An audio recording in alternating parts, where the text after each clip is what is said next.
Rising Rajasthan summit में आज university of Manchester के प्रोफेसर्स ने मेंटल हेल्थ पर बात की व संबंधित टूल्स को साझा किया। इस अवसर पर ग्लोबल मेंटल हेल्थ के प्रोफेसर विमल शर्मा ने मानसिक स्वास्थ्य विकारों के बारे में बात करते हुए कहा कि मानसिक स्वास्थ्य को लेकर किसी एक पैमाने पर इलाज नहीं किया जा सकता। उन्होंने बताया कि हर व्यक्ति की स्थिति और उनके ऊपर पड़ने वाले दबाव के आधार पर उपचार आवश्यक होता है, चाहे वह किसी भी प्रकार के संबंधों का मामला हो।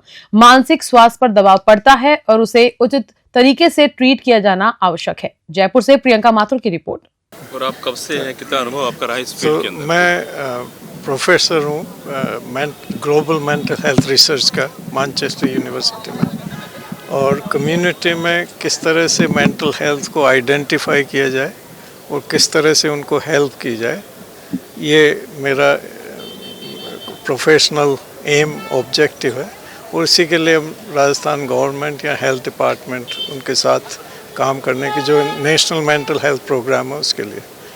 आपने सवाल किया युवाओं में मेंटल हेल्थ का इश्यू। इसके कई कारण हैं। एक तो आजकल अवेयरनेस मेंटल हेल्थ की काफ़ी हो गई, तो ऐसी बात नहीं थी कि पिछले टाइम में पिछले ज़मानों में मेंटल हेल्थ के इश्यू नहीं थे। तो एक अवेयरनेस की वजह से लोगों को ज़्यादा पता लगता है। दूसरा क्या कि आजकल स्ट्रेसेस, हर तरह के stress, family stress, financial stress, peer group, relationships, ये सबों का प्रेशर जो यूथ है वो ज़्यादा एक्सपीरियंस करती हैं। तो उसको कोप करने की एबिलिटी काफ़ी लोगों में तो होती है और कई लोग उसको कोप नहीं कर पाते, तो वो स्ट्रेस, एंग्जाइटी, डिप्रेशन वगैरह उनको परेशानी करती हैं। पर मेरा ये मानना है कि इसको ज़्यादा इस तरह से उजागर नहीं करना चाहिए कि हर यूथ ही को मेंटल हेल्थ प्रॉब्लम है, क्योंकि ये मानना चाहिए कि बहुत रोबस्ट होते हैं यूथ और हर तरह की मुसीबत का सामना कर सकते हैं वो। तो हमारा एम ये है कि भाई जब आप अगर हेल्प चाहिए उस वक्त आपको हेल्प के लिए आगे आना चाहिए, और ज़्यादातर हेल्प आपको साइकोलॉजिकल हेल्प से काम चल जाता है, दवाइयाँ वगैरह की ज़रूरत नहीं होती जनरली।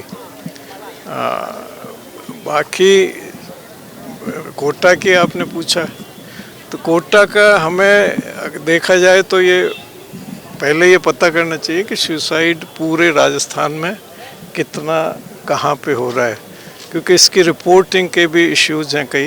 कई बार हमें पता ही नहीं लगता कि ये जो डेथ हुई है वो सुसाइड से हुई है कि नहीं हुई है। कोटा में पॉपुलेशन यंगस्टर्स की ज़्यादा हैं, स्टूडेंट्स करीब 2.5 लाख स्टूडेंट्स होते हैं, 2-2.5 लाख किसी वक्त। तो अगर इस पॉपुलेशन में उनकी सुसाइड होती है तो एकदम हाईलाइट हो जाती है। बाकी जगह का हमें पता नहीं कि जयपुर में क्या हो रहा है या और शहरों में क्या हो रहा है। तो पहला तो हमें ये पता करना चाहिए कि वो सुसाइड बराबर ही हो रहा है उस पॉपुलेशन में या ज़्यादा हो रहा है। दूसरा मेरा मानना है कि हमें सबसे बड़ा कदम ये चाहिए कि किस तरह से इन बच्चों की जान बचाई जाए, और मेरा तो ये मानना है कि एक भी बच्चे की जान बचा ली तो आपने बहुत बड़ा काम कर दिया। और उसी के लिए हम ये चाहते हैं कि आइडेंटिफाई करने के लिए वो जो हमने एक टूल भी तैयार किया है, global mental health assessment tool, जिसको हम चाहते हैं कि फ्रंट लाइन वर्कर्स जैसे स्कूल टीचर्स वो भी अप्लाई करके जिनको प्रॉब्लम है उसको आइडेंटिफाई करें और उनको राइट टाइम पे अप्रोप्रिएट हेल्प दी जाए। सर, ये टूल किस तरह से काम करेगा? ये क्लिनिकल टूल है, तो इसमें जितने भी तरह के मेंटल हेल्थ डिसऑर्डर्स हैं उनको हमने इंक्लूड किया, और उसमें आप उसका जैसे डॉक्टर पूछता है स्पेशलिस्ट, मेंटल हेल्थ स्पेशलिस्ट, उसी तरह से हम ट्रेन कर देते हैं फ्रंट लाइन, जैसे ऑक्सिलरी नर्स, मिडवाइफ या और जनरल फिजिशियंस हैं, तो वो उनको वो जैसे क्लिनिकल क्वेश्चंस स्पेशलिस्ट पूछते हैं वैसे वो उनको पूछ के वो हमने वो उसमें एल्गोरिथम लगाई है, तो उसका आउटपुट होता है कि उनको क्या क्लिनिकल प्रॉब्लम है, किस तरह की प्रॉब्लम है, वो एकदम सामने आपको दिख जाता है और उसके हिसाब से आप अप्रोप्रिएट हेल्प करते हो। इसके साथ ही आपके पास वो डेटा इंफॉर्मेशन डेटा अवेलेबल हो जाती है, तो आप 10,000 या 15,000 लोगों में करोगे तो आपको पता लग जाएगा किस तरह की समस्याएं हैं इस पॉपुलेशन में, ताकि आप सर्विसेज उसके हिसाब से दे पा सकें। आज? मैं professor Vimal Sharma university of Manchester में ग्लोबल मेंटल हेल्थ का प्रोफेसर हूँ और मेरी एक और रिस्पॉन्सिबिलिटी है कि मैं रूरल मेंटल हेल्थ का चेयर हूँ वर्ल्ड साइकेट्रिक एसोसिएशन में। तो वो सारी दुनिया की रहने रिस्पॉन्सिबिलिटी वाले है। कहाँ के? और मैं रहने वाला तो लाल सोट का हूँ यहाँ पे। अपना ये तो अपना गांव अपना घर है, तो अपने यही है कि अपने प्रदेश की अगर कुछ सेवा हो सके तो उसके लिए मैं हमेशा तत्पर हूँ और रहूँगा। Could we start with who am I? That might be a good place to start. Please give your introduction.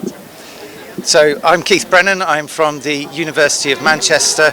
I am the Vice Dean for Internationalisation in the Faculty of Biology, Medicine and Health, and we're here looking for partnership with Rajasthan. What about the partnership and what about the MOUs on mental health? So we've come here today visiting the Rising Rajasthan conference to meet with members of your government. We're interested in how you support medical education and healthcare education generally, but we're also interested in non-communicable diseases, so cancer, cardiovascular disease, mental health, and we're wanting to find out what the pressing questions are for Rajasthan. Understanding those pressing questions, then we can bring in the help and the support of the University of Manchester to address these questions. There is a particular interest. We had a chance to meet with your health minister. Particular interest, particular questions around mental health, particularly mental health amongst young people and young people in rural schools. Sir, despite all other diseases and all other health problems, mental health is the biggest problem in current scenario. And mental health and depression is the biggest problem the young generation faces. What is your thinking about it?